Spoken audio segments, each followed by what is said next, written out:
ओबीसीची टक्केवारी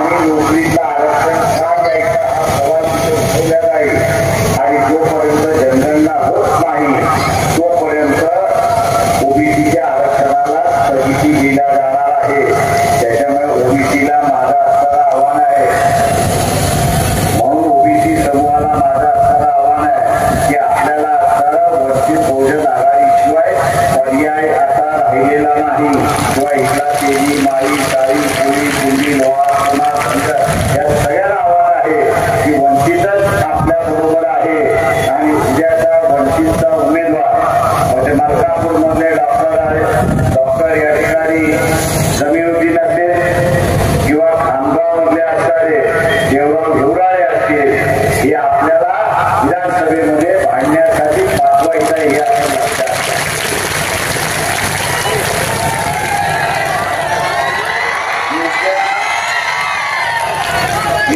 मुस्लिम बांधवांना आवाहन करतोय,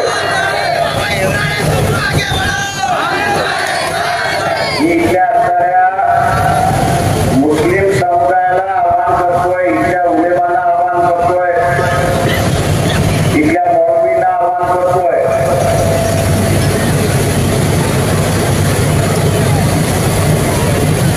एनआरसीचा प्रश्न आला की काँग्रेसवाले तुमच्या बाजूने उभा राहत नाही, वंचित बहुजन आघाडी तुमच्या बाजूने उभी राहते. प्रश्न झाला, मुस्लिम मॉब लिंचिंगचा प्रश्न झाला तर काँग्रेस तुमच्या बाजूने उभी राहत नाही तर वंचित बहुजन आघाडी आपल्या बाजूने उभी राहते हे लक्षात घ्या. मुसलमानांवरती अन्याय झाला तर वंचित बहुजन आघाडी आपल्या बाजूने उभी राहते हे लक्षात घ्या. इथे टिपू सुलतानचा प्रश्न असेल, टिपू सुलतानचं स्टेटस ठेवलं तेव्हा अनेक विद्यार्थ्यांवरती आणि मुस्लिम तरुणांवरती प्रचंड मोठ्या प्रमाणात केसेस दाखल करण्यात आल्या. ज्यावेळी सुबकून आला तर वंचित बहुजन आघाडी आपल्या बाजूने उभी आली हे लक्षात घ्या. औरंगजेबचं स्टेटस ज्यावेळेस ठेवलं आणि या खामगावमध्ये दंगल झाली आहे हेही आपण लक्षात घ्या. औरंगजेबच्या स्टेटसवरला शेगाव सारखं शांतीचं असणारं जग आता दंगलग्रस्त होते अशी असणारी परिस्थिती आहे. महाराष्ट्रभर हिंदू मुसलमानाची दंगल होणार का असं वातावरण होतं. या वातावरणाला शांत करणारा दुसरा तिसरा कोणी नाही तर वंचित बहुजन आघाडी आहे हे आपण लक्षात घ्या. औरंगाबादला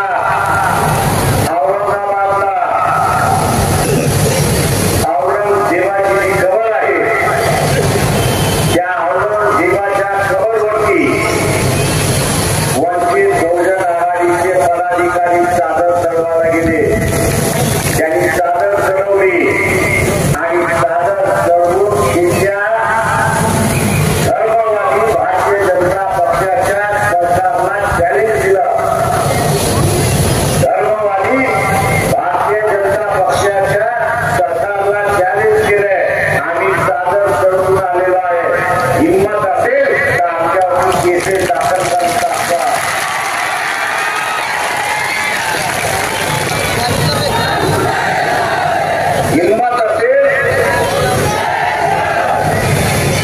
हिंमत असेल तर केसेस दाखल करून दाखवा. आम्ही कोर्टामध्ये लढायला तयार आहोत. टिपू सुलतान काय, शिवाजी महाराज काय, या औरंगजेब काय या मातीमध्ये जन्मलेले आहे.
अथवा उद्या